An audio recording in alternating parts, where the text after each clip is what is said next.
Hey everyone, welcome to trend talk. ఇవాళ మనం ఒక పెద్ద ఇంపార్టెంట్ టాపిక్ గురించి మాట్లాడుకుందాం. అది ఏంటి అంటే ఫ్రీ స్కీమ్స్ వల్ల డెవలప్మెంట్ కి చాలా ఎఫెక్ట్ అవుతుందని. అసలు ఈ ఫ్రీ స్కీమ్స్ ఏంటి? మన గవర్నమెంట్ చాలా ఫ్రీ స్కీమ్స్ ఇస్తుంది కదా, like free transport for women's, auto వాళ్ళకి మనీ, ఫ్రీ గ్యాస్, కాపు నేస్తాం, ఒకటనే కాదు చాలా ఇస్తున్నాయి. ఇవన్నీ లైఫ్ ఈజీగా సాగిపోవడానికేగా పూర్ పీపుల్స్ కి, పేదవాళ్ళకి ఇవ్వడంలో తప్పు లేదు. కానీ ఈ ఫ్రీ పథకాల వల్ల మన కంట్రీకి డెవలప్మెంట్ అవ్వకుండా బ్యాడ్ కూడా చేస్తున్నాయి. అసలు సింపుల్ వేలో అవి ఎలా మనల్ని ఇంపాక్ట్ చేస్తున్నాయి డెవలప్మెంట్ అవ్వకుండా అని ఈ వీడియోలో చూద్దాం. మీలో కొత్త వాళ్ళు కనుక వీడియో చూస్తున్నట్టయితే వీడియోకి లైక్ కానీ కమెంట్ కానీ చేయండి. అలా చేస్తే ఈ వీడియో మరింత మందికి వెళ్తుంది. సబ్స్క్రైబ్ చేయడం అస్సలు మర్చిపోవద్దు మిత్రమా. కొంచెం కొత్త వాళ్ళని ఎంకరేజ్ చేయండి అబ్బా. ఇక టాపిక్ లోకి వెళ్తే ఈ నెగిటివ్ ఇంపాక్ట్స్ ఏంటో ఫస్ట్ చూద్దాం. అసలు ఈ ఫ్రీ స్కీమ్స్ ఇస్తూ పోతే జనాలను వర్క్ చేయకుండా మోటివేట్ చేస్తున్నాయి బ్యాడ్ వేలో. మనకు ఫ్రీగా ఫుడ్ లేదా మనీ ఇస్తే ఓకే అవి వస్తాయి కదా అని ఎక్కువ వర్క్ చేసి పైకి వెళ్దామని ఆలోచించట్ల చాలా మంది జనాలు.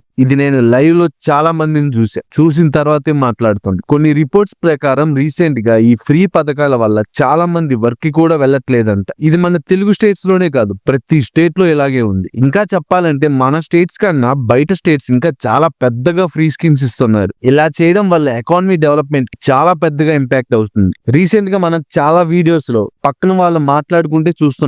ఈ గవర్నమెంట్ ఎక్కువ పథకాలు ఇస్తుంది, ఆ గవర్నమెంట్ ఎక్కువ పథకాలు ఇస్తుంది అని జనాలు అంటున్నారు. అసలు జనాలు ఎలా మారారంటే పథకాలు ఇస్తేనే ఓట్స్ వేస్తాం అన్నట్టు మాట్లాడుతున్నారు. పథకాలు ఇవ్వాలి, తప్పు లేదు. ఎలాంటివి? ఫ్రీ రేషన్, అది కూడా పూర్ పీపుల్ కి మాత్రమే. అందరూ తీసుకుంటున్నారు కదా ఈ ఫ్రీ రేషన్. ఆ స్టోర్ రైస్ సగం మంది అమ్మేస్తున్నారు. అవునా కదా? నిజం చెప్పండి. వీటి వల్ల గవర్నమెంట్ కి ఎంత మనీ లాసో చెప్పండి. ఇలా చేయడం వల్లే కదా మన గవర్నమెంట్ వర్కర్స్ కి సరిగ్గా టైంలో శాలరీస్ వేయలేకపోతున్నారు. కొన్ని స్టేట్స్ లో అయితే గవర్నమెంట్ జాబ్ హోల్డర్స్ కి 3 months గా శాలరీస్ వేయట్లేదంట. ఫర్ ఎగ్జాంపుల్ పంజాబ్ స్టేట్ నే తీసుకోండి. ఆ స్టేట్ రెవెన్యూలో 20% శాతం ఈ ఫ్రీ పథకాల మీదే పెట్టేస్తున్నారు. దీని వల్ల ఆ స్టేట్స్ అప్పులు మరింత పెరిగాయి రీసెంట్ టైమ్స్ లో.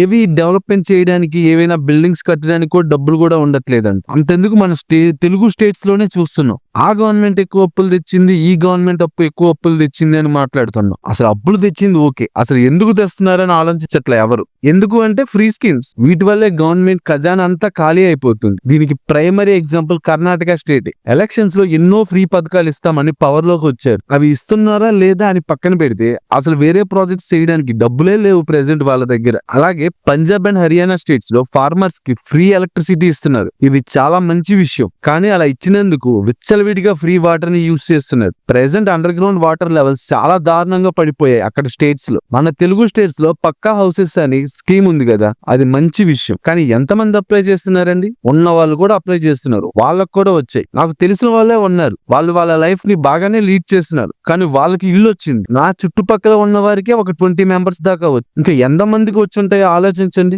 ఏమీ లేని పేదవాడికి రాలేదు. అది ఇంకా బాధాకరం. అన్ని నెగిటివ్ వేసేనా పాజిటివ్స్ లేవా అంటే చాలా ఉన్నాయి. ఈ ఫ్రీ స్కీమ్స్ వల్ల చాలా పూర్ పీపుల్ వాళ్ళ జీవితాలను గడిపిస్తున్నారు. ఫ్రీ హెల్త్ కేర్, దీని వల్ల ఎన్నో కోట్ల మంది జనాలు బాగుపడుతున్నారు. ఫ్రీ టాయిలెట్స్, ఫ్రీ ఎడ్యుకేషన్, ఇలాంటివి ఎన్నో ఉన్నాయి యూజ్ అయ్యే వాళ్ళకి. Mid day meals, free government schools వల్ల, వీటి వల్ల ఎంతో మంది స్కూల్స్ కి వెళ్తున్నారు. వీటి వల్ల ఎడ్యుకేషన్ కూడా బాగుపడుతుంది. అది మన కంట్రీకి చాలా ఇంపార్టెంట్ కూడా. ఇలాంటివి చాలా ఉన్నాయి, like free ration, free school, free health. ఇవి మెయిన్ అసలు. అంతేగాని ఫర్ ఎగ్జాంపుల్ ఢిల్లీయే ఉంది. ఢిల్లీలో 200 units వరకు ఫ్రీ కరెంట్. ఈ ఫ్రీ కరెంట్ వల్ల గవర్నమెంట్ మీద చాలా పెద్ద ఇంపాక్ట్ పడింది. అక్కడ ఇస్తామని ప్రామిస్ చేశారు, ఇవ్వడం తప్పదిక.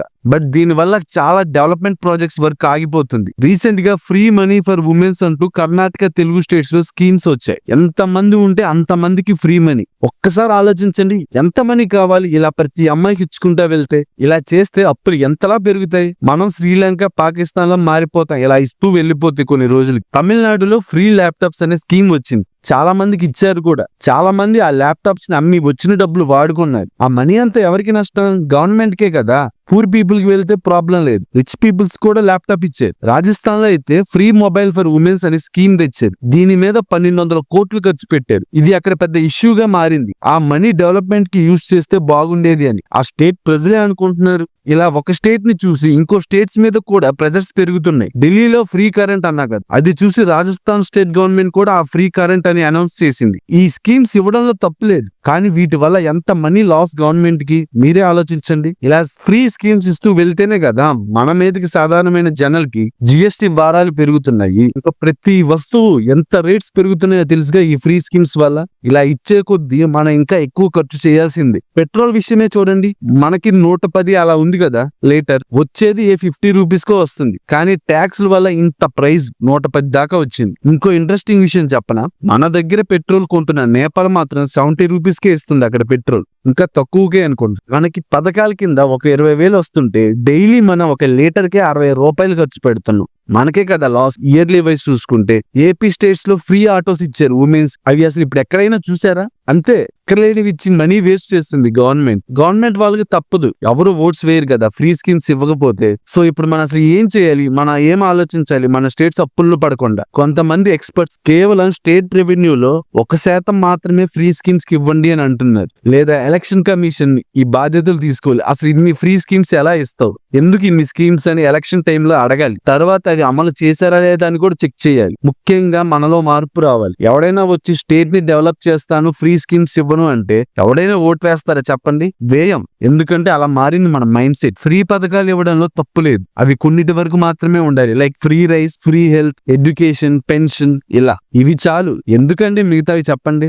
మనల్ని మనమే డెవలప్ అవ్వకుండా మోసం చేసుకుంటున్నాం. ఫ్రీ కరెంట్ ఇచ్చే బదులు సోలార్ ప్యానెల్స్ మీద సబ్సిడీ ఇచ్చి ఫార్మర్స్ కి ఇస్తే ఎంత లాభం? ఆల్రెడీ ఈ స్కీమ్ ఉంది కానీ ఎవరు పట్టించుకోరు. ఇంతవరకు చూసావంటే వీడియోకి లైక్ కానీ నీ ఒపీనియన్ ని కామెంట్ కానీ చేయండి. అలా చేస్తే ఈ వీడియో మరింత మందికి వెళ్తుంది. సబ్స్క్రైబ్ చేయడం అస్సలు మర్చిపోవద్దు. కంక్లూషన్ ఏంటి అంటే ఫ్రీ స్కీమ్స్ వల్ల మంచి ఉంది, చెడు ఉంది. ప్రజలకి ఏం కావాలో అంతవరకు ఇస్తే చాలు. ఎక్కువ ఇచ్చి మళ్ళీ రేట్స్ పెంచుకొని మనమే తిరిగి నష్టపోతున్నాం. మనలో మార్పు వస్తే ఆటోమేటిక్ గా గవర్నమెంట్ లో కూడా మార్పు వస్తుంది. నేను ఎన్నో వీడియోస్ చేసి వేరే కంట్రీస్ ఎలా డెవలప్ అయ్యాయో అని, అన్నిట్లో నాకు కనబడింది వాళ్ళు ఫ్రీ హెల్త్, ఎడ్యుకేషన్ మాత్రమే ఇస్తారు. అప్పుడేగా గవర్నమెంట్ దగ్గర బోల్డ్ అని డబ్బులు మిగులుతాయి. వాళ్ళు ఏమైనా కట్టాలన్నా లైక్ హాస్పిటల్స్, స్కూల్స్ అప్పుడు ఈజీగా కడతారు, మనీ ఉండదు కాబట్టి. గవర్నమెంట్ దగ్గర డబ్బులు లేకపోతే మన డెవలప్మెంట్ అవ్వడం పక్కన పెడితే మన స్టేట్స్ అసలు డెవలప్ అవ్వవు. మంచి ఇన్ఫ్రాస్ట్రక్చర్ డెవలప్ అయితేనే కదా మనకు జాబ్స్ వస్తాయి, ఫ్యూచర్ బాగుంటుంది అందరికి. ఆ ఉచిత పథకాల మూలనే రాష్ట్రం సర్వనాశనం అవుతుంది. మన ఉచిత పథకాలు ఎత్తితే గవర్నమెంట్ కానీ జనం కానీ బ్రహ్మాండంగా ఉంటారు. పట్టాడు పనికి అలవాటు పడతారు. ఉచితం రాగానే సెలకెత్తున్నారో చూసుకుంటున్నారో, కార్డులో ఎవరు పోవాలి, ఎవరుంటే మన పథకాలు వస్తున్నాయి, పట్టాడు చూస్తుంది, మధ్య తరగతాలు కూడా చూస్తుంది. అది ఉచితం అనేది అసలు గవర్నమెంట్ అనేది ఎత్తేస్తే పట్టాడు ప్రశాంతంగా పోతాడు, పట్టాడు సోమర్థనం లేకుండా పనికి వెళ్తారు. అది ఇప్పుడు రెండు ప్రభుత్వాలు ఉద్దేశం ఏంటంటే ప్రజలకు సంక్షేమం చేయడం కోసమే ముందుకు వచ్చినాయి. ప్రజాస్వామ్యంలో ప్రజల చేత ఎన్నుకోబడిందే ప్రజాస్వామ్యం. మన ప్రజాస్వామ్య దేశం కాబట్టి ప్రజలకి ఏది మంచి జరుగుతుందో దానికి అనుగుణంగా రాజకీయాలు పక్కన పెట్టి ఆ పార్టీ ఈ పార్టీ అని కాకుండా ప్రజలకు ఏం కావాలి? ఇప్పుడు నాణ్యమైన విద్య, ఓకే, ఉచిత వైద్యం, తర్వాత ఏంటి నా క్వాలిటీ ఫుడ్, ఇవన్నీ మనకి ప్రజలకు కంపల్సరీ కావాల్సిన విషయాలు అనమాట. దీనిలో ప్రభుత్వం ఎంత చిత్తశుద్ధిగా ఉంది? అది వైఎస్ రాజశేఖర రెడ్డి గారి ప్రభుత్వం అయినా ఉండొచ్చు, వైఎస్ పార్టీ అయినా ఉండొచ్చు, కానీ చంద్రబాబు నాయుడు గారి పార్టీ అయినా ఉండొచ్చు, జనసేన పార్టీ అయినా ఉండొచ్చు, ఏ పార్టీ అయినా సరే ప్రజలకు ఇవి కావాలి కాబట్టి ఫస్ట్ వీటిలో ఫోకస్ చేయాలి. మీరేమంటారో దీని మీద కింద కమెంట్ చేయండి. అందరి ఒపీనియన్ తెలియాలి కదా. అందరూ జాగ్రత్తగా ఉండండి, హెల్తీగా ఉండండి.